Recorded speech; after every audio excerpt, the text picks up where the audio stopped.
হোলা, কি খবর সবার? এই গরম গরম ওয়েদারে কেমন কাটছে দিনকাল? আমাদের সবারই কাহিল অবস্থা। তো এই গরম ওয়েদারের ভিতরে ঠান্ডা ঠান্ডা হরর গল্প বলাতেই প্রেফার করলাম। আজকের গল্পটা তোমাদের জন্য হরর একটা গল্প, সত্যি ঘটনা বলতে পারো, ফোক স্টোরি বলতে পারো, তোমরা যা যেভাবে লোকমুখে প্রচলিত বলতে পারো, কুসংস্কার বলতে পারো, যাই বলো না কেন, কিন্তু গল্পটা কিন্তু খুবই অ্যামেজিং। সো আজকের গল্প হচ্ছে ভারতের ভৌতিক পরিত্যক্ত গ্রাম কুলধারাকে নিয়ে।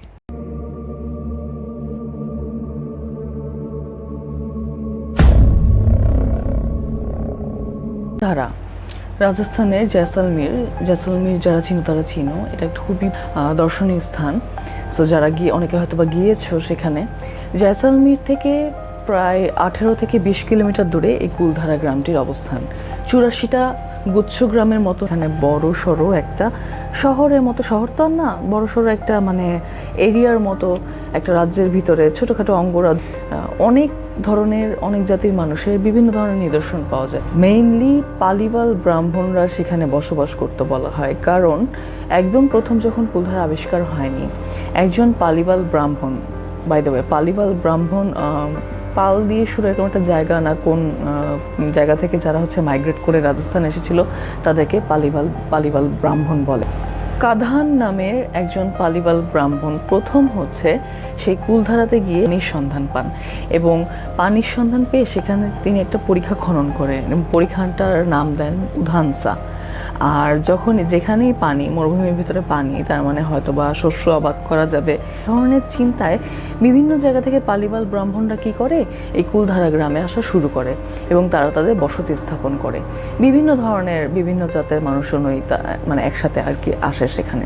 এটা 1300 শতাব্দীর কথা। 1291 সালের দিকে প্রায় 1000 মতন পালিবাল ব্রাহ্মণ ওই কুলধারাতে মাইগ্রেট করে, এবং তারা একটা দেবীর মন্দিরকে কেন্দ্র করে তারা সেখানে জনবসতি গড়ে তোলে, এবং শতাব্দীর পর শতাব্দী শোনা যায় তারা সেখানে ভালো মতোই মানে চলে আসছিল, চাষাবাদ করতো, সেখানে ফলতো আর কি। তখন এতখানি আবাদ হয়েছিল সেখানকার আর কি জমি জমা। আর ব্রাহ্মণদের কিছু ব্যাপার থাকে, ব্রাহ্মণদের সব কিছুতে একটু এক্সট্রিমিস্ট হয়, আমি কাউকে হার্ট করার জন্য বলছি না, বাট ব্রাহ্মণ এখনকার ব্যাপারগুলো কি জানি না, বাট তখনকার দিনে ব্রাহ্মণদের ছুত অছুত, তারপর যে অভিশাপ, তারপর আশীর্বাদ, এগুলো একটু অন্যরকম ছিল। তো তাদের ধারণা ছিল যেহেতু ল্যান্ডটা সম্পূর্ণই ব্রাহ্মণদের দ্বারা পরিবেষ্টিত বা সবই সেখানে ব্রাহ্মণ, তা তারা ধারণা করতো যে এটা হয়তো বা আশীর্বাদ স্বরূপই যে সেখানে চাষাবাদ করা যাচ্ছে বা বাকি সব কিছু করা যাচ্ছে। তো একে একে সেখানে বিভিন্ন পেশার লোক জড়ো হতে থাকলো। কে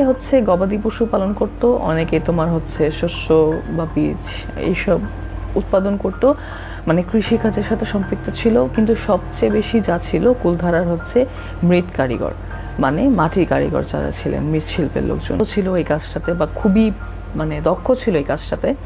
তারা খুবই সুন্দর করে নিজেদের থাকার বাসস্থানও খুব সুন্দর করে সেরকমভাবে বানিয়েছিল, সেরকম স্ট্রাকচারে আর কি। অ্যামেজিং ব্রাহ্মণদের একটা গ্রাম, কিন্তু নিদর্শনগুলো দেখলে মনে হয় যে মানে না যেন কারা এখানে থাকতো, এত সুন্দর ছিল গ্রামটা। কী কারণে সেই গ্রামটা আজ 300 বছর কি 400 বছর ধরে পরিত্যক্ত, সেই গল্পই তোমাদের কাছে বলবো। লোকমুখে প্রচলিত অনেক গল্প থাকে, গল্পের কোনো শেষ নেই। বলা হয়ে থাকে যে যখন হুট করে খরার সময় শুরু হলো বা বৃষ্টি পড়া বন্ধ হয়ে গেল, তখন হয়তো বা গ্রামের লোকজন সব এক রাতের ভিতরে গ্রাম ছেড়ে উধাও হয়ে যায়, কারণ তাদের হয়তো মানে খাবার দাবার নিয়ে তারা শঙ্কা করছিল যে তাদের কি হবে, আনাজপাতি। কে বলে যে একটা ভূমিকম্প হয়, ভূমিকম্পের কারণে বেশিরভাগ বসতিই ভেঙে পড়ে, সেই কারণে ব্রাহ্মণরা মাইগ্রেট করে। তবে সবচেয়ে বেশি প্রচলিত এবং মুখরোচক যে গল্পটা আছে সেটা জয়সালমীরের দেওয়ান বা প্রধানমন্ত্রী তখনকার দিনে সালিম সিং, তাকে নিয়ে। সো আমি আগেই বলেছি যে ওখানে আসলে জাতিভেদ, তারপরে তোমার ধর্ম, এইসব কিছু নিয়ে হয়তো বা কুলধারার ভিতরে একটু বাড়াবাড়ি ছিল, কারণ সেখানে 3টা শ্মশানের পাওয়া যায়, নিদর্শন পাওয়া যায়। 3 ধরনের শ্মশানে, মানে যারা যেই শ্মশানটা প্রেফার করতো মানুষ পোড়ানোর জন্য। তারপর বিভিন্ন ধরনের আর্কিটেক্ট, বিভিন্ন ধরনের ওটাকে কি বলে এপিটাফস, তারপর মেমোরিয়াল, অনেক কিছু, অনেক ধরনের লেখা, অনেক আশীর্বাদ, অভিশাপ, অনেক ধরনের কথা, শ্লোক। বোঝা যায় যে ওখানকার মানুষজন শেষ শতকগুলোর দিকে কিছুটা এডুকেটেডও হয়েছিল, মানে এতটাই উন্নত একটা গ্রাম ছিল। আর ব্যবসা বাণিজ্যের কথা আমি একটু আগেই বললাম। দেওয়ান সিং যখন যেই আমলের শাসন আমলের প্রধানমন্ত্রী ছিলেন বা দেওয়ান ছিলেন সালিম সিং, ওইটা ছিল 1700 শতকের বা 1800 শতকে, না 1800 না 1700 শতকের কথাই আমি বলছি। তো জয়সলমীরের সেই দেওয়ান উনি ছিলেন খুবই মানে অত্যাচারী যাকে বলে। রাজা বাদশাহ অত্যাচারী হয় শুনেছি, কিন্তু প্রধানমন্ত্রী অত্যাচারী হতে পারে বা হয় আমি যত জানি যে প্রধানমন্ত্রীরা হচ্ছে কূটনৈতিক বুদ্ধিগুলো রাজা বাদশাদেরকে দিতেন। উনি এতই অত্যাচারী ছিলেন যে লোকজন তার অগোচরে তাকে হচ্ছে জালিম সিং বলে রাখতো, মানে তা এত জুলুম করতো। উনি কর আদায় করতেন বিভিন্ন দূর দূরান্ত বিভিন্ন জায়গা থেকে।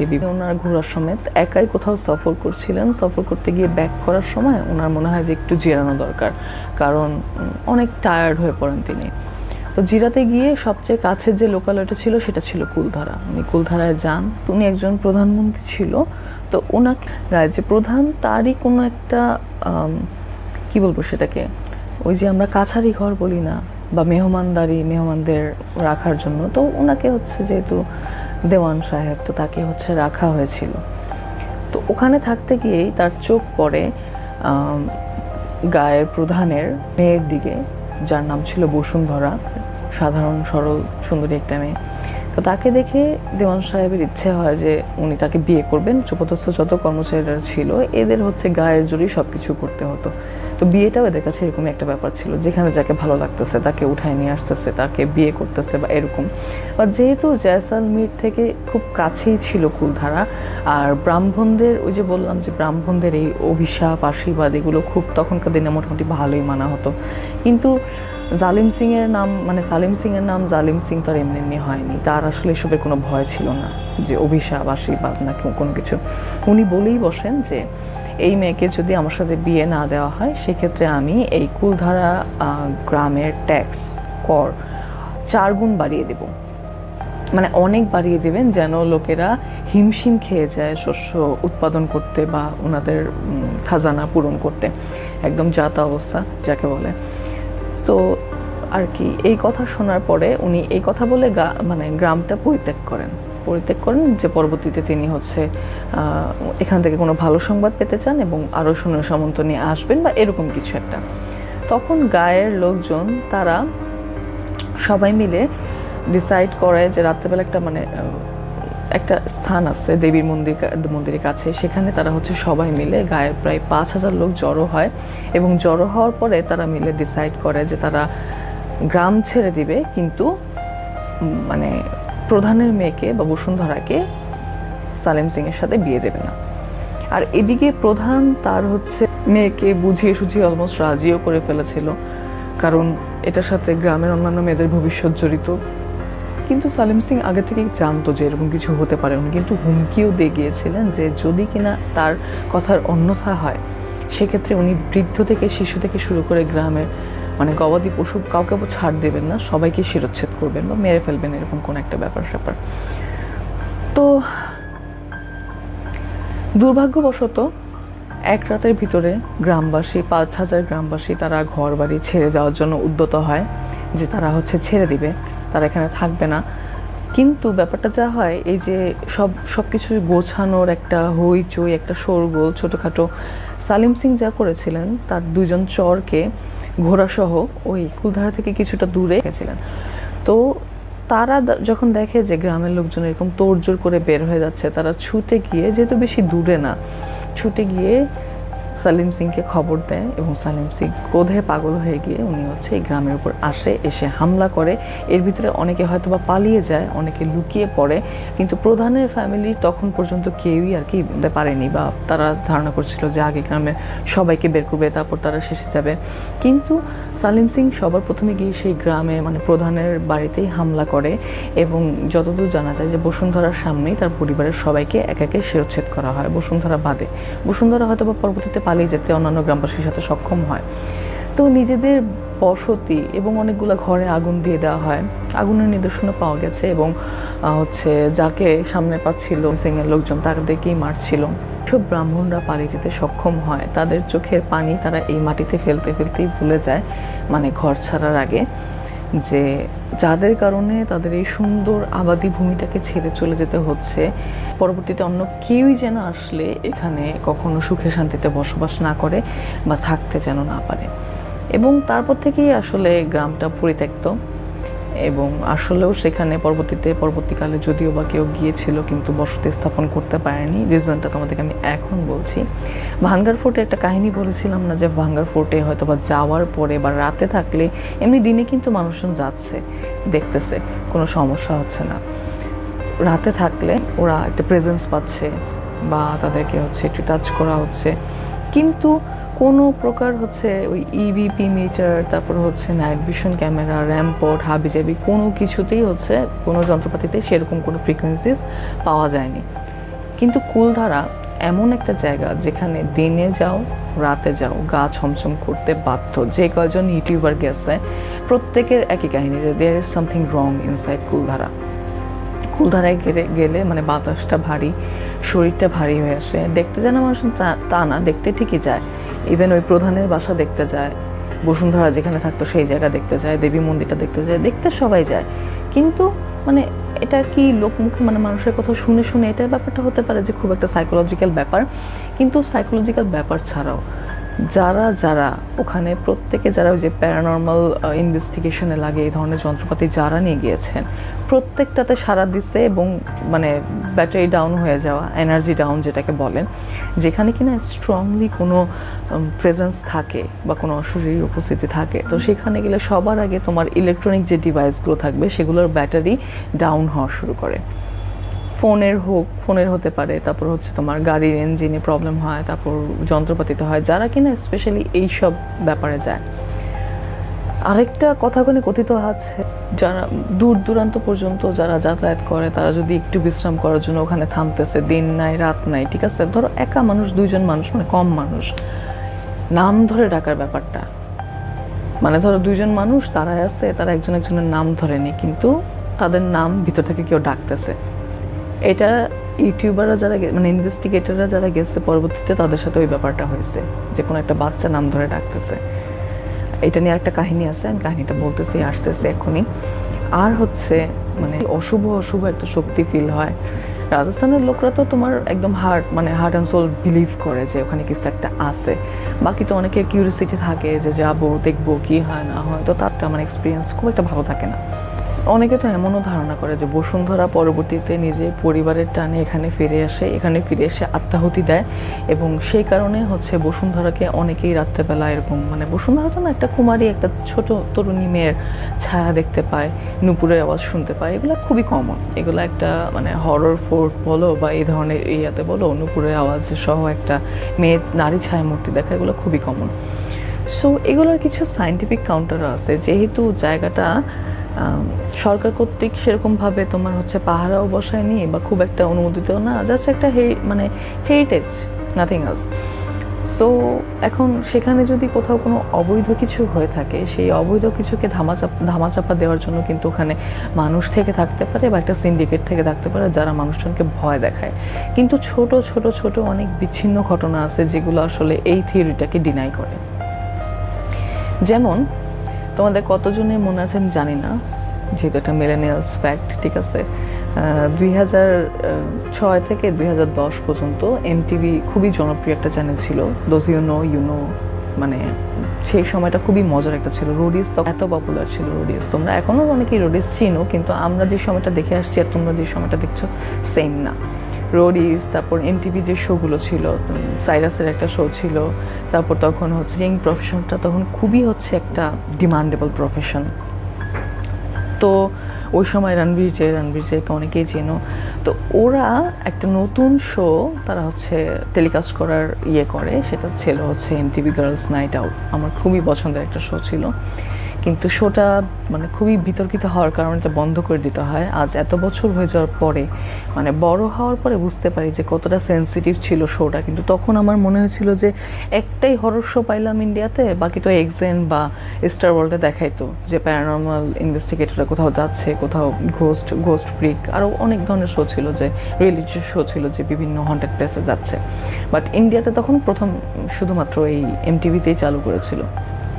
সেখানে কি হতো, উঠতি যে মডেলরা আছে তারা হচ্ছে একে তো নিজেদের ফেম পাওয়ার জন্য আসতো, 3টা করে মেয়ে আসতো, তাদেরকে হচ্ছে বাছাই করা হতো অডিশনের মাধ্যমে যে কতটুকু সাহস, কতটুকু তাদের সব কিছুই, মানে সুস্থতা থেকে শুরু করে তাদের মেডিকেল চেক আপ সব কিছু করিয়ে 3জন মেয়েকে এরকম অ্যাবান্ডেন্ট ইন্ডিয়ার মোস্ট হন্টেড প্লেসগুলোতে নিয়ে যাওয়া হতো।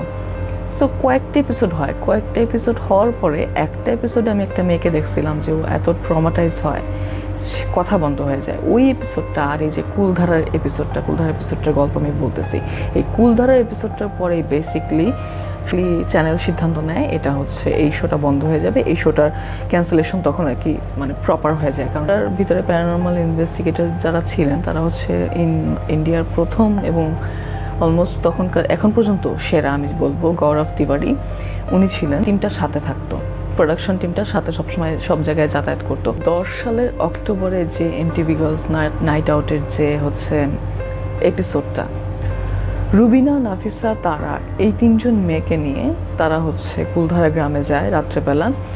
আর বাইরে হচ্ছে টিম সিসিটিভি, ওদের সাথে নাইট ভিশন ইনফ্রারেড লাইট, তারপর হচ্ছে ওদের হেলমেটের সাথে নাইট ভিশন ক্যামেরা আর সব কিছু ওদেরকে যন্ত্রপাতি সব কিছু দিয়ে এবং প্রত্যেকটা জায়গায় সিসিটিভি আঘাত করা ছিল করে রণবীর যে, তারপর গৌরব তিওয়ারি আর বাকি টিম মেম্বাররা সবাই বাইরে বেশ কিছুখানি দূরে হচ্ছে প্রায় গ্রাম থেকে 1-2 কিলোমিটার দূরে গিয়ে তারা অবস্থান করছিল। 3জন মেয়ের মতো টাস্ক পারফর্ম করতেছিল। এদের মধ্যে একজন যে ছিল রুবিনা, সেই মেয়েটা একটা ঘরের ভিতরে বসেছিল। আচমকা রাত যখন বড় হতে থাকে, ঠিক আছে, এর ভিতরে বাকিরা ছোটোখাটো এক্সপিরিয়েন্স সবাই করতেছে, টুকটাক হয়তো বা কেউ একটু নুপুরের সাউন্ড শুনতেছে, কিন্তু কেউ হনুমান চালিসা পড়তেছে, কেউ তোমার কোনো মতে মেডিটেট করে। একটা এপিসোডে দেখছিলাম, মানে এই এপিসোডটা নাকি আমার মনে নেই, একটা এপিসোড দেখছিলাম একটা মেয়ে ঘুমায় যায়, ওর কোনো ভয়ভীতি কিছু নয়, ও জাস্ট ঘুমায় গিয়ে ওর টাস্কটা পার করে দেয় এরকম। তো বাকি দুজন এরকম করতেছে। তো রুবিনা যেটা হয়, রুবিনা ভয় পাচ্ছিল না, ওর বোরিং টাইম কাটতেছিল, মশা মারতেছে, এই করতেছে সেই করতেছে, এমন সময় ওর নাকে অনেক দুর্গন্ধ আসা শুরু করে এবং তখনই ক্যামেরার ভিতরে একদম দেখা যায় সে একদম হতচকিত হয়ে গেছে, ঠিক আছে। একে তো দুর্গন্ধ আসা শুরু করে, তারপর প্রোডাকশন টিমের একজন ড্যানি নামের নাকি তাকে বাইরে থেকে ডাকতে থাকে যে টাস্ক হয়ে গেছে, চলে আসো, আমরা প্যাক আপ করবো, চলে আসো, আজকে টাস্ক হবে না, এরকম কিছু একটা। তো ও ড্যানি করতে করতে লাইট নিয়ে বের হয়, সে কিছু দেখে না। যখন কিনা বের হওয়ার সাথে সাথে ওকে কে যেন কানের কাছে এসে বলে যে তুমি জিতে গেছো, বা রুবিনা তুমি জিতে গেছো, মানে নাম নিয়ে হয়তো বা বলে বা এরকম কিছু, ঠিক আছে। ওই যে আমি নামের ব্যাপারটা বললাম, অনেকে আই এম হ্যাভিং গুজবাম্পস, ওই যে অনেকে নামটা শুনতে পায়, নিজের নামটা, কেউ ডাকুক বা না ডাকুক, এটা কিন্তু খুবই স্ট্রেঞ্জ একটা ফ্যাক্ট, নিজের নাম নিজের কানে বাজা, রাইট। তারপরে এটা শোনার পরে ওর তো মনে হয় যে জিনিসটা একদম ওর সামনে দাঁড়ায় ছিল, একটা ছায়াও দেখছিল ভিতরে থাকতে, বেসিকলি ওটার ভয় বের হয়ে গেছে। কিন্তু এখন মনে হয় যে ও যদি আর কিছুক্ষণ দাঁড়িয়ে থাকে স্পর্শ পাবে, যে জিনিসটা ওর সাথে কথা বলতেছে বা কমিউনিকেট করা ট্রাই করতেছে। ও এত জোরে একটা চিৎকার দিয়ে দৌড় দেয়, পরে টিমের লোকজন এই টেলিকাস্ট বন্ধ করে দিয়ে গিয়ে তাকে হচ্ছে 5 কিলোমিটার দূরে গ্রাম থেকে একটা ঝোপঝাড় কিংবা একটা পরিত্যক্ত আরেকটা কোনো ঘরের ভিতর খুঁজে, এর ভিতরে ওর ক্যামেরা অফ হয়ে গেছিলো, মাইক্রোফোন অফ হয়ে গেছিলো, সব অফ হয়ে গেছিলো, বিধায় আর কি ওকে কেউ ট্র্যাক করতে পারতেছিল না। সো বেসিকলি এই ঘটনার পর থেকেই এমটিভি গার্লস নাইট আউট বন্ধ করে দেওয়া হয়েছিল। তিওয়ারি প্রথমবার তখন কুলধারায় উনার হচ্ছে কি বলবো, ইনভেস্টিগেশন একটা নেশা ছিল, ভাবে যে না এভাবে তার সম্ভব হচ্ছে না, আমি আসলে এই টিমটার সাথে তো আমি পুরোপুরি কমপ্লিট করতে পারতেছি না বা কমপ্লিট করতে পারলাম না, আমার টিম নিয়ে একবার যাব। তো ওনাদের টিম নিয়ে যখন তারা প্রথমবার, এত আগের কথা আমি বলতেছি, তখন এত হুজুগে ব্লগার, মানে এত ব্লগিং, এত ইউটিউবিং, হাবি জাবি, ফেসবুকে এত কিচ্ছু ছিল না, মানে এগুলোর তো গত 5-7 বছরে এগুলোর যতখানি হচ্ছে এক্সপ্লোর ঘটছে এসব ক্ষেত্রে, মানে সব কিছু এত ইজিলি অ্যাক্সেস হয়ে গেছে মানুষের জন্য, ইজিলি রিচেবল হয়ে গেছে, তো মানুষের জন্য সব কিছুরই আবেদন কমছে। বাট তখনকার দিনে খুব মানে একটা সরকারের কাছ থেকে অনুমতি নেওয়া, তারপর বিভিন্ন ধরনের প্যারানর্মাল ইনভেস্টিগেশনের জিনিসপত্র জোগাড় করা, সেগুলো নিয়ে 2টা টিম নিয়ে গাড়ি নিয়ে যাওয়া অনেক বড় ব্যাপার ছিল। রাজ নামের একজন ছিল, সে যখন বাইরে দাঁড়ায় যন্ত্রপাতি ঠিক করতেছে বা নামাবে বা সব কিছু এরকম, তখন কি হয়, তখন রাজের নাম ধরে কেউ ডাকে, কোনো একটা বাচ্চা, একটা বাচ্চার খিলখিল করে হেসে যাওয়ার আওয়াজ তারা সবাই একসাথে শুনতে পায়। ঠিক আছে, টিমের একটা মেয়ে মেম্বার ছিল, ওরা কিন্তু গেছে রাত প্রায় 11টা সাড়ে 11টার দিকে। 12টা 3 মিনিটে তাদের হচ্ছে প্রত্যেকটা যন্ত্রপাতি কাজ করা বন্ধ করে দেয়। টিম মেম্বারের ভিতরে একটা মেয়ে ছিল, সেই মেয়েটা দাবি করে সে নাকি একটা বৃদ্ধ পাগড়ি পরা, ওই যে কিছু বাবাটা বা বসে বিভিন্ন জায়গায় রাজস্থানের, তো ওইরকম একজন কাউকে খুব মানে ওদের কাজ দেখতেছে অ্যাজ এ গ্রামবাসী, অ্যাজ ইফ সেটা হচ্ছে সে চেক করতেছে যে এখানে কারা আসছে কি হচ্ছে। তো এরকমভাবে একজন নিষ্প্রভাবে দাঁড়িয়েছিল পেছনে হাত দিয়ে। হ্যাঁ, তো মেয়েটা আর কি ওনাকে ডাকছে, ওনাকে ডাকার পর তাকাইছে লোকটা, তাকানোর পর কিছু মেয়েটা বোধহয় জিজ্ঞেস করছে, কিছু বলে নেই, কিছু না বলে হেঁটে চলে গেছে। কিছুক্ষণ পরে মেয়েটার মনে হয়েছে যে কোথায় গেল, এখন বাজে রাত 11:30। সেখানে ওরা যতদূর জানে যেখানে একটা সিঙ্গেল প্রাণীও বসবাস করে না বা থাকে না, তাহলে সে কোত্থেকে আসছিল আর এত দূর পর্যন্ত হেঁটে হেঁটে কোথায় বা যাচ্ছে, কী বা হলো। বাট অনেক দূর পর্যন্ত একজনকে সাথে নিয়ে যখন গেছে, দূর পর্যন্ত কাউকে দেখে নেই। ফিরে এসে গাড়িতে বসছে, গাড়িতে বসার পর গাড়ির কাছে ছোট ছোট বাচ্চার হাতের ছাপ। ঠিক আছে, এটার ফুটেজটা তোমরা যদি কেউ খুঁজো ইউটিউবেও পাবা, প্লাস গুগলে সার্চ করলেও পাওয়া যাবে। কেউ মনে হচ্ছে মানে ওই যে বললাম যে নাম ধরে ডাকা, কেউ মনে হচ্ছে যে অনেকের আওয়াজ শুনতেছে, বা মনে হচ্ছে যে সরগরম একটা গ্রাম, যা তা অবস্থা যাকে বলে। তো ভোরের দিকে তারা যখন কিনা ব্যাক করবে গ্রামে, এর ভিতরে ফুটেজ কালেক্ট থেকে শুরু করে অনেক কিছু, আরও এত ডিটেলস বলতে গেলে আমার ভিডিও অনেক বড় হয়ে যাবে। ওরা প্রধানের রুমে গেছিলো, গ্রাম প্রধানের রুমে গেছিলো, বসুন্ধরা রুমে গেছিলো, বিভিন্ন জায়গায় বিভিন্ন ধরনের আলামত তারা পাইছিল। এগুলো সবই হচ্ছে গৌরব ত্রিপাঠী টিমের যে ভিডিওগুলো বা যেই ডকুমেন্টারিগুলো অ্যাভেলেবেল আছে ওগুলোর মধ্যে আছে আর কি। তো যাই হোক, ব্যাক করার পরে হচ্ছে ওদের একটা গাড়ির ইঞ্জিনে আগুন ধরে যায়, এটারও ভিডিও আছে। তৎক্ষণাৎ নষ্ট হয়ে যায়। ওরা কোনো মতে একটা গাড়িতে ব্যাক করে পরবর্তীতে হয়তো বা আরও লোকটুক ডেকে নিয়ে এসে বা মেকানিক ডেকে নিয়ে এসে আরেকটা গাড়ি, এটা দিনে আরেকটা গাড়ি ঠিক করে পরে নিয়ে যায়, এবং প্রত্যেকটা টিম মেম্বারই অসুস্থ হয়ে যায় এই এক্সপেরিমেন্টটার পরে। ওরা যাওয়ার পরেও এই ইউটিউবের যুগ, যখন ইনভেস্টিগেটরদের টিম তারা গেছে, তারা গিয়ে একটা টিমের কাহিনী আমি বলি, সবাই কিছু না কিছু ফিল করছে, একটু না একটু জিনিস তারা ফিল করছে। বাট একটা টিমের সাথে খুব উইয়ার্ড একটা ব্যাপার ঘটছিল। এই টিমটা ফিল করে যে তারা যখন ব্যাক করার পরে হোটেলে যে ছিল, ওদের একটা টিম মেম্বার স্বপ্ন দেখে যে ছোট একটা বাচ্চা, ঠিক আছে, ছোট একটা বাচ্চা এসে কিছু বলার ট্রাই করতেছে, বলতে পারতেছে না, জিভ তার জিভ নাই, জিভ কাটা। তো তারপর আরও কিছু বাচ্চা বা নরমুন্ডু বা বাচ্চার মাথা এরকমভাবে ওর আশপাশ দিয়ে, মানে খুবই সিকনিং একটা স্বপ্ন দেখে, খুবই ভয়াবহ একটা দুঃস্বপ্ন সে দেখে তার ঘুম ভেঙে যায়। যখন সে অন্যদের সাথে গিয়ে ব্যাপারটা শেয়ার করতে যায়, তারা শুনে যে মানে সবাই একটা স্বপ্ন দেখছে, সেটা হচ্ছে ছোট বাচ্চা রিলেটেড। ঠিক আছে, এখন সাইকোলজিক্যালি যদি সবাইকে ইফেক্টও করে থাকে, একই টাইমে একই সময় সবার এই সেম ধরনের স্বপ্ন দেখা, এই ব্যাপারগুলো একটু মানে উইয়ার্ড হয় না যে তা না, কিন্তু খুবই রেয়ার কেস। তো এই হচ্ছে কুলধারার কাহিনী, অশুভ বা পরিত্যক্ত গ্রাম যাকে বলে।